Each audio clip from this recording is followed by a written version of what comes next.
regarding Hinduism compared to that is Islam. In the Hinduism, it is also said that there is only one God, whereas the same is said in Quran also. Is it good to go with Islam or with Hinduism? MashaAllah. It's a very good question. Brother says that he's a Hindu. He knows the Hindu scripture says there's one God. Even Islam says there's one God. Is it better to follow Islam or is it better to follow Hinduism? The reply is given in Surah Imran chapter 3 verse 64, where Almighty God says, Ta'alaw ila kalimatin sawa'in bayna bainakum. Come to common terms as between us and you. So let us agree to follow what is common. The first is Allah na'budu illallah, that we worship none but Allah. Now, I'm giving you an answer that will satisfy both the Hindu and the Muslim. The first you have to do is better follow what is common. What is different, we'll discuss tomorrow. So when you're following what is common in the Quran and the Hindu scriptures, neither the Hindu will feel offended, neither the Muslim will feel offended. The problem is neither do the Hindus know, neither do the Muslims know very well what is common in both the scriptures. First thing, most important is Allah na'budu illallah, that we worship none but one God. That you already know. You already agree that there's one God. Alhamdulillah. Let's go to the other point. The other point that is common is that Prophet Muhammad, peace be upon him, is the messenger of God. The Muslims agree, Prophet Muhammad is the messenger of God. If you read the Hindu scriptures, there are hundreds of references I can give you, only from the Hindu scriptures talking about Muhammad sallallahu alaihi wasallam. I can give a talk, time does not permit me to give a long talk of a couple of hours, but if you read the Hindu scriptures, it's mentioned Bhavishya Purana, Parva 3, Khanda 3, Adhyay 3, Shlokas 5 to 8 about the coming of Muhammad sallallahu alaihi wasallam. It's mentioned Bhavishya Purana, Parva 3, Khanda 3, Adhyay 3, Shlokas 10 to 27 about Muhammad sallallahu alaihi wasallam. It's mentioned Bhavishya Purana, Parva 3, Khanda 1, Adhyay 3, Shlokas 21 to 23 about Muhammad sallallahu alaihi wasallam. If you read Atharva Ved, it's mentioned Atharva Ved, book number 20, hymn number 127, verse number 1 to 14. It's called as Kuntap Suktas.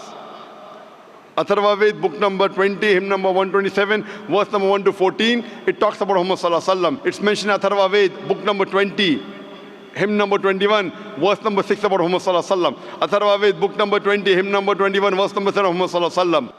He is prophesied even in Rig Ved, book number 1, hymn number 53, verse number 9. There are many references of Muhammad sallallahu alaihi wasallam in the Hindu scripture.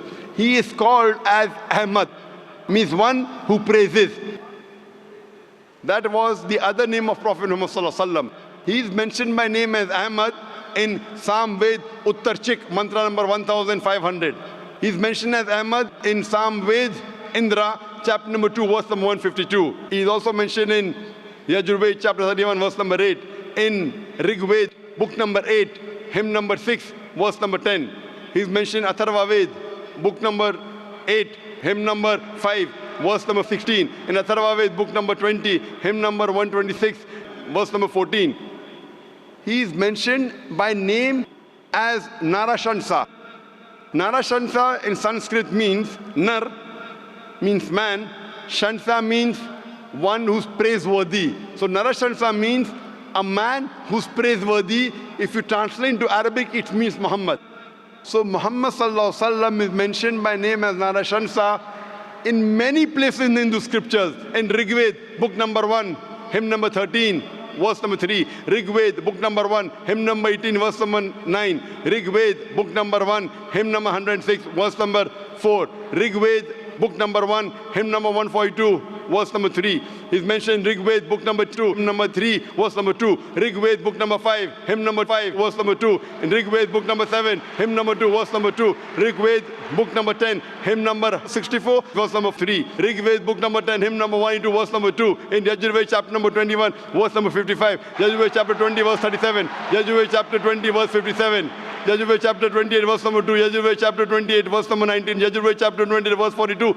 I can keep on and on quoting only references from the Hindu scripture about Muhammad sallallahu alaihi wasallam. So if you are a good Hindu, you should believe in Prophet Muhammad sallallahu alaihi wasallam. I'll just give you one reference more about Muhammad sallallahu alaihi wasallam in the Kalki Purana. He is mentioned in Kalki Purana, chapter number 2, verse number 4, 5, 7, 11 and 15. It says that this Kalki Purana is the last and final, Antim Rishi, is the last and final messenger. His father's name will be Vishnu Yas. Vishnu means God, Yas means servant. It means servant of God. In Arabic it's Abdullah. And you know the name of Prophet Muhammad Sallallahu Alaihi Wasallam's father was Abdullah. It mentions his mother's name would be Sumati. Sumati in Sanskrit means peace, serenity. In Arabic it's Amina, and that was the name of the mother of Prophet Muhammad Sallallahu Alaihi Wasallam. It says he'll be born in the city of peace, referring to Makkah. He'll be born in the family of the priest of that city. We know Muhammad Sallallahu Alaihi Wasallam was born in the family of Quraysh. He will be a universal Antim Rishi. He'll be universal, as the Quran says in Surah Anbiya chapter 21 verse 107. وَمَا أَرْسَلْنَاكَ إِلَّا رَحْمَةً لِلْعَالَمِينَ. That we have sent thee not but as a mercy to the whole of humanity, to all the worlds, to all the creatures. It prophesies that he will get the revelation in a mountain. We know he got the revelation in Jabal Nur, in Gar Hira. It says he will migrate northwards and come back. Muhammad Sallallahu Alaihi Wasallam migrated from Makkah to Medina northwards and came back. It further says that he will have 4 companions, talking about the first Khulfa Rashidin. Hazrat Abu Bakr, Hazrat Umar, Hazrat Usman, Hazrat Ali, may Allah be pleased with them all. So all these prophecies mentioned in the Hindu scriptures point to no one but the last and final messenger, Prophet Muhammad Sallallahu Alaihi Wasallam. So if you are a good Hindu, besides believing in one God, you also have to believe in the last and final messenger, Prophet Muhammad, peace be upon him. It's mentioned in both the scriptures that you should not have alcohol. Quran says in Surah Ma'idah chapter 5 verse number 19 not to have alcohol. It's mentioned in Manusmriti chapter number 9 verse number 235. You should not have alcohol. Manusmriti chapter number 9 verse number 238. You should not have alcohol. Manusmriti chapter number 11 verse number 55. Manusmriti chapter number 11 verse number 94. You should not have alcohol. So if you're a Hindu or a Muslim, you should not have alcohol. Both the scriptures say that you should not gamble. Surah Ma'idah chapter 5 verse number 19, the Quran says that. Manusmriti chapter number 9 verse number 221 to 228 says you should not gamble. If you read the Rig Ved, book number 10, hymn number 34, verse number 3 to 13 says you should not gamble. So if you are a good Hindu, you should at least follow what is common. And the basic thing in both these scriptures that there's one God, he has got no image, he has got no idol, and Prophet Muhammad is the messenger of this Almighty God, the last and final messenger. So I would tell you, initially follow both. And after that your scripture says that follow the last and final messenger. That means you follow the hadith of the messenger Prophet Muhammad Sallallahu Alaihi Wasallam and the last and final revelation which was given to him. So brother, do you believe that there is one God? Yes, sir. Do you 100%. believe? 100%. Do you believe Prophet Muhammad is the messenger of God? Yes, sure. 100%. 101%. MashaAllah. So these two things, brother, are sufficient for you to enter the fold of Islam. To enter the fold of Islam. And after that, you have to read the message and the guidance of this messenger and what was revealed to this messenger, that is the Quran and the Sahih Hadith. Sir, I have another one small doubt. May I question?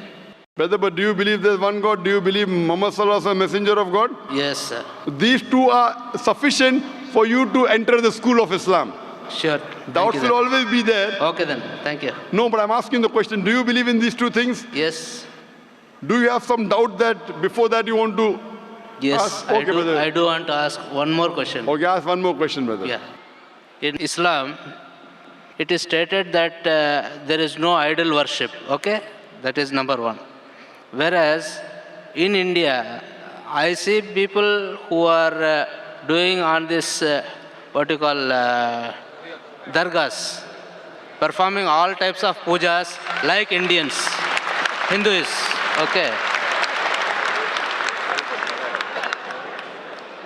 What is your answer for this? Brother, you are a Hindu, you told me.